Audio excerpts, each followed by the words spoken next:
नमस्कार श्रोताओं, आज हमारे साथ हैं स्टूडियो में डॉक्टर अंशुमान सिंह जी, जो वैज्ञानिक हैं कृषि विज्ञान केंद्र भरसार विश्वविद्यालय पौड़ी गढ़वाल से।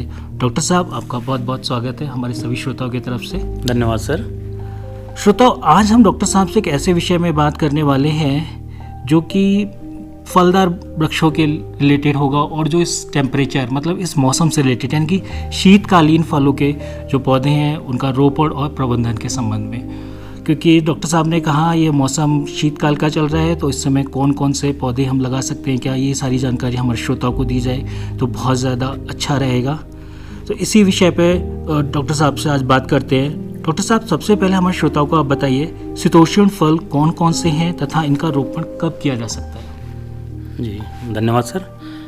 हमारे जो किसान भाई हैं, मुख्यतः जो पर्वतीय क्षेत्र के हमारे किसान भाई हैं, वो भली भांति परिचित हैं कि इस समय जो है दिसंबर का महीना चल रहा है, शीतकालीन का समय चल रहा है और इस शीतकालीन के समय में हम शीतोष्ण फल वाले पौधों का रोपण करते हैं। जो टेम्परेट फ्रूट्स होते हैं उन पौधों का रोपण किया जाता है और इन पौधों के रोपण का सबसे जो उचित समय है वो है 15 दिसंबर से 15 जनवरी के मध्य।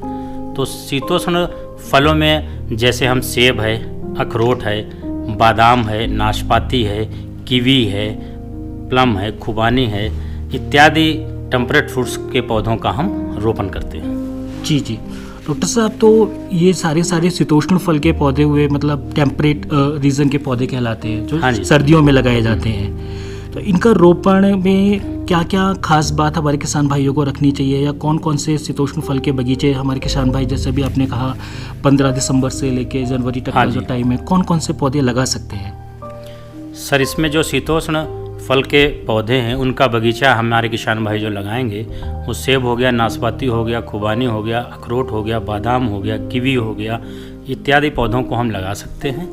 और इन पौधों को लगाने का सबसे उचित समय जो है 15 दिसंबर से 15 जनवरी का है। जी डॉक्टर साहब, जैसे आपने बताया कि सबसे उचित समय है, तो इनमें हमारे किसान भाइयों को कौन कौन सी बातों का ध्यान रखना चाहिए जी, जब भी शीतोष्ण फल के पौधे लगाने हैं तो कौन कौन सी खास बातें हैं।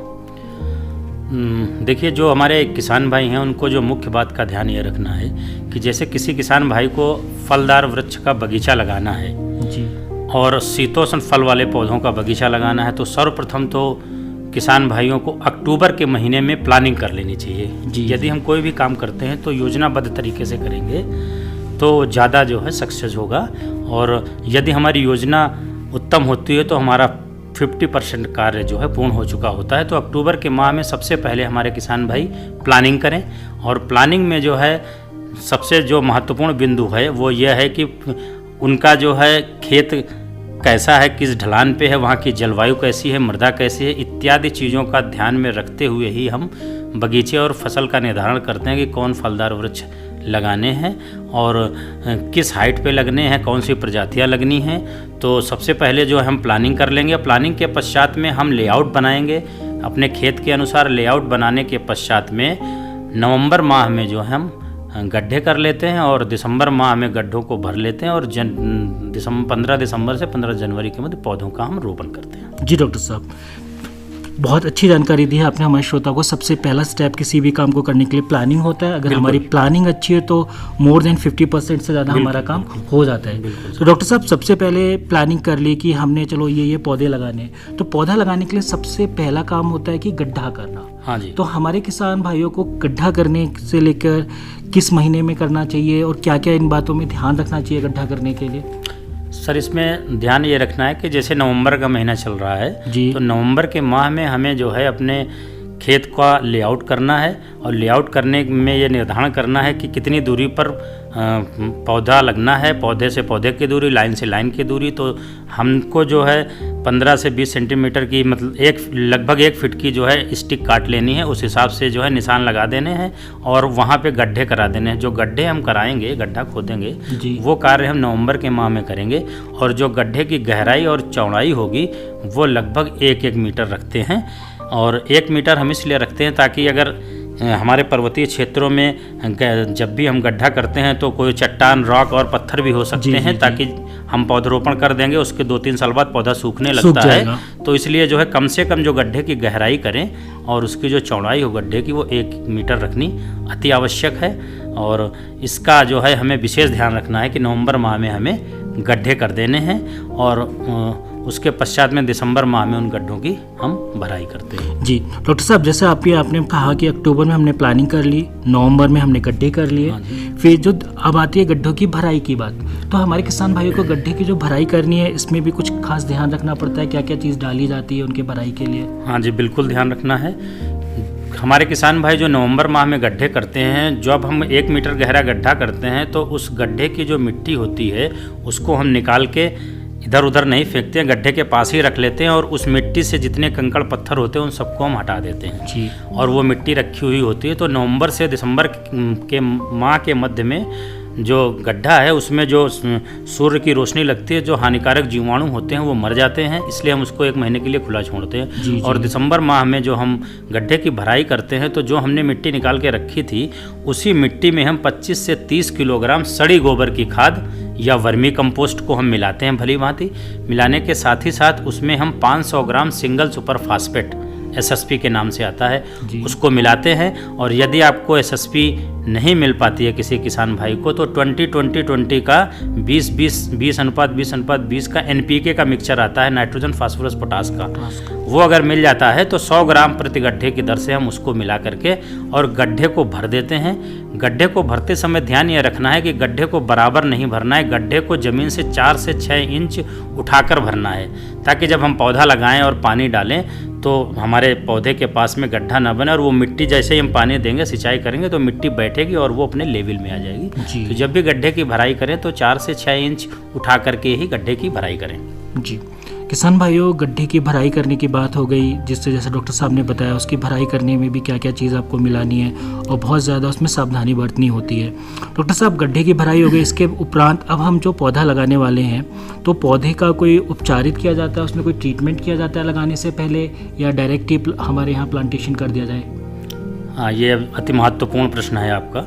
इसमें हमें किसान भाई ध्यान नहीं दे पाते हैं। लगभग जो है 50 से 60% किसान इस चीज़ पे बिल्कुल ध्यान नहीं देते हैं। वो नर्सरी से पौधे लाते हैं और गड्ढा करते हैं और पौधे को लगा देते हैं, रोपित कर देते हैं और उसको देखा जाता है प्रायः 1-2 साल के बाद में वो पौधा सूखने लगता है और मर जाता है। जी डॉक्टर। तो हमारे किसान भाई ये गलती ना करें। ये सर्वप्रथम तो जहाँ से भी आप प्लांटिंग मटेरियल लें, जहाँ से भी आप जिस पौधशाला से लें पौधे, वो या तो जो है किसी अच्छे विश्वविद्यालय से लें, जैसे नौनी विश्वविद्यालय हिमाचल से या भरसार विश्वविद्यालय, या रजिस्टर्ड नर्सरी से, अच्छी नर्सरी से आप प्लांटिंग मटेरियल लें। सबसे पहले तो एथेंटिक प्लांटिंग मटेरियल होना चाहिए। दूसरा, जब हम पौधा रोपित करेंगे, गड्ढे की हमने भराई कर ली, जैसे ही 15 दिसंबर से 15 जनवरी के मध्य पौधा हमें लगाना है तो सर्वप्रथम हम पौधों को उपचारित करेंगे। उपचारित कैसे करना है कि हमको जो है बावस्टीन लेना है, या फंजीसाइड है तो बावस्टीन की 1 ग्राम मात्रा प्रति लीटर की दर से, जैसे किसी बाल्टी में या किसी टब में हमने जो है 20 लीटर पानी लिया तो 20 ग्राम बावस्टीन उसमें घोल दी और जो हमने उसका घोल बनाया उस घोल में 10 मिनट के लिए हम पौधों को रख देते हैं, ताकि उसका जो जड़ वाला क्षेत्र है, जड़ें वो अच्छी प्रकार से उपचारित हो जाएं। और चूँकि जब उपचारित हो जाएंगे तो उसमें कोई बीमारी नहीं आएगी। और जब हम उपचार नहीं करते हैं तो मुख्यतः देखा गया है कि रूट रॉट की समस्या आती है और रॉटिंग प्रारंभ हो जाती है, जड़ सड़न बीमारी आती है पौधे में और वो पौधा पूरा सूख जाता है। यदि हम उपचारित करके पौधों को लगाएंगे तो इस बीमारी से हम 100% बचाव कर सकते हैं। बहुत सही जानकारी दी डॉक्टर साहब आपने हमारे श्रोताओं के लिए। किसान भाइयों, जैसे डॉक्टर साहब ने कहा कि पौधे को उपचारित करना बहुत ज़्यादा ज़रूरी है। अधिकतर हमारे किसान भाई ये गलती कर देते हैं, सीधा नर्सरी से लेके आते हैं और गड्ढों में पौधा रोपण कर देते हैं। लेकिन आप लोग अगर ये कार्यक्रम सुन रहे हैं तो ये गलती किसी प्रकार की ना करें अपने पौधे में। अब पौधा लगाने के वक्त क्या क्या सावधानी बरतनी चाहिए हमारे किसान भाइयों को डॉक्टर साहब?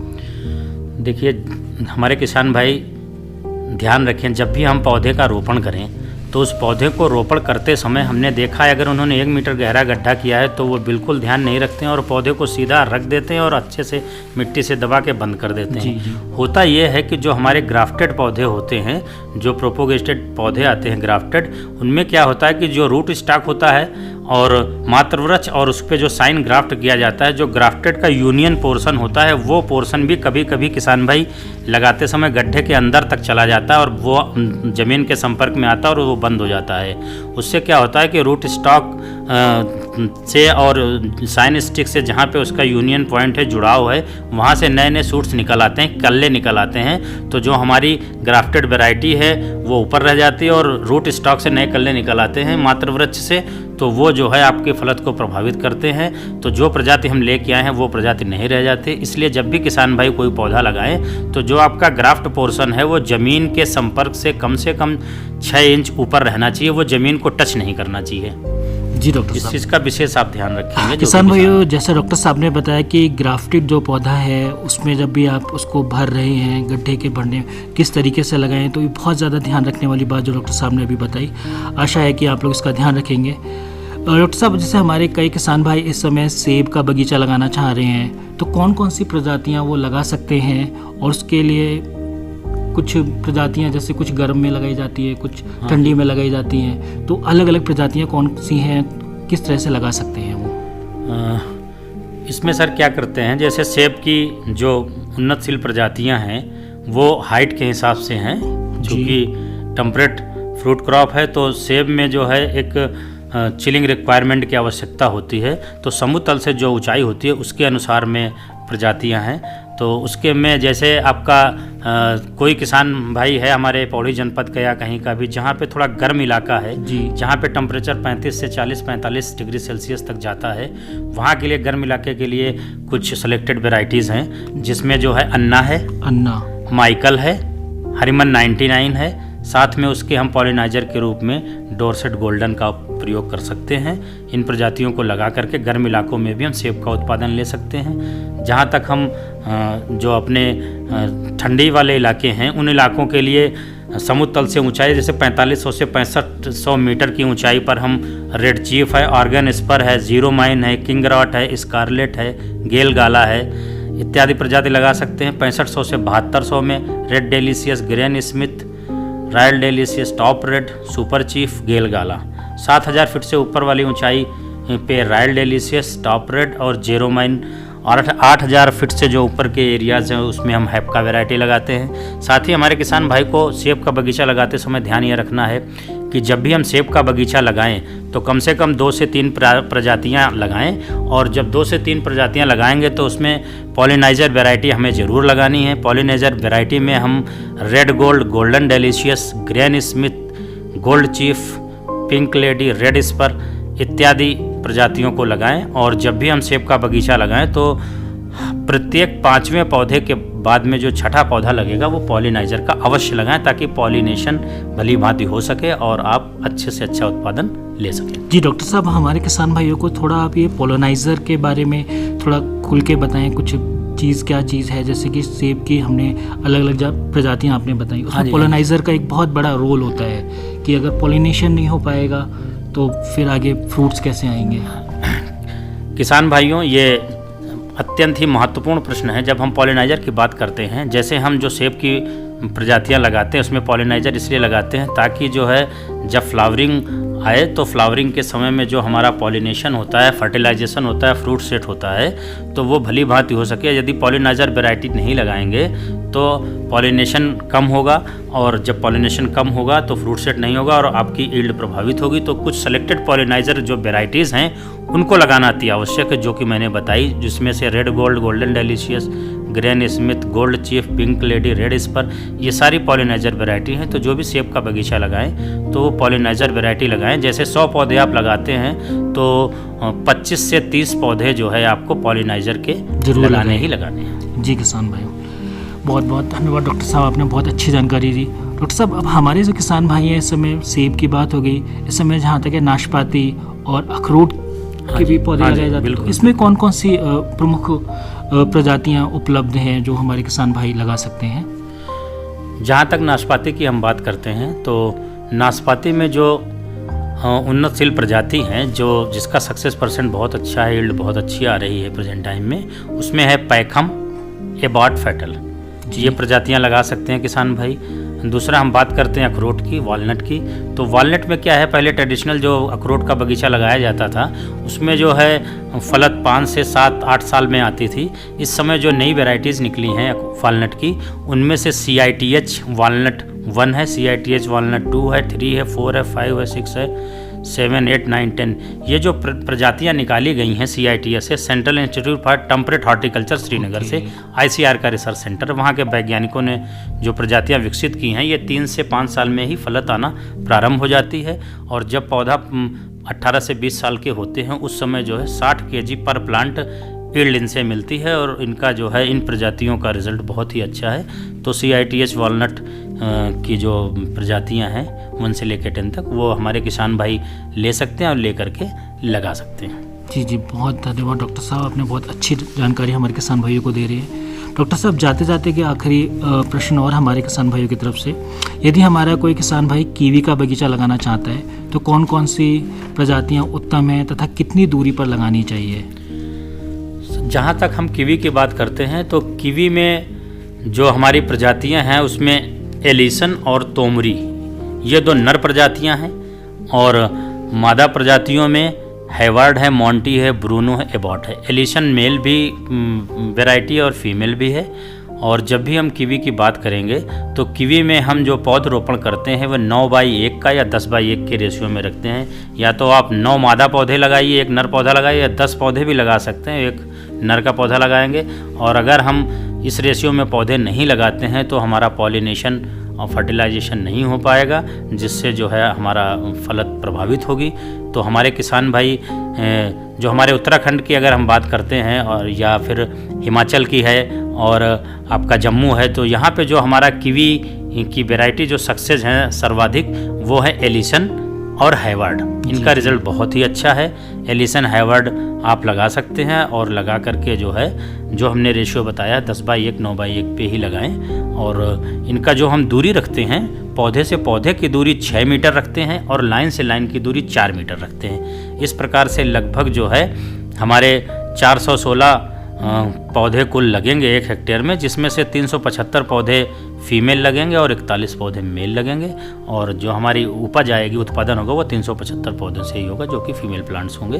और किसान भाई इस समय कीवी मिशन चल रहा है, तो कीवी मिशन के अंतर्गत कीवी का बगीचा लगाएं। इसको जंगली जानवर भी नुकसान नहीं पहुंचाते हैं और अधिक से अधिक उत्पादन ले सकते हैं, अच्छा पैसा कमा सकते हैं। और यह बगीचा लगाने के पश्चात में 40 से 45 वर्ष तक आपको बहुत ही उत्तम फसल देगा, जिससे आर्थिक स्थिति में सुधार होने की संभावना 100% है। जी जी, बहुत बहुत धन्यवाद डॉक्टर साहब, आपने बहुत अच्छी जानकारी हमारे किसान भाइयों को दी। आशा है सभी सुनने वाले सभी श्रोताओं को ये जानकारी बहुत पसंद आई होगी। तो श्रोताओं, अधिक जानकारी के लिए कौन कौन सी प्रजातियां हैं और आपको कहां से मिल सकती हैं जानकारी, इन सारी जानकारियों के लिए आप कृषि विज्ञान केंद्र भरसार जो विश्वविद्यालय पौड़ी गढ़वाल में, वहाँ पर संपर्क कर सकते हैं और सीधे डॉक्टर साहब से आप संपर्क कर सकते हैं, जहाँ पे आपको सभी तरह की प्रजातियाँ डॉक्टर साहब बता देंगे और उनके बारे में कौन कौन सी प्रजाति हैं, क्या क्या उनमें आपको सावधानियाँ बरतनी है लगाते वक्त, और भी बहुत सारी ट्रेनिंग डॉक्टर साहब जैसा कि वहाँ बता रहे हैं कि कृषि विज्ञान केंद्र भरसार देता है आपको समय समय पर, सभी किसानों को वहाँ पर बुला के ट्रेनिंग भी दी जाती है, आप उससे बहुत अच्छे लाभ उठा सकते हैं। आशा करते हैं आपको ये हमारा कार्यक्रम बहुत पसंद आया होगा और आगे भी हम आपसे इसी तरह से मुलाकात करते रहेंगे डॉक्टर साहब से। डॉक्टर साहब, आपका बहुत बहुत धन्यवाद। बहुत बहुत धन्यवाद सर, आपका धन्यवाद। Thank you.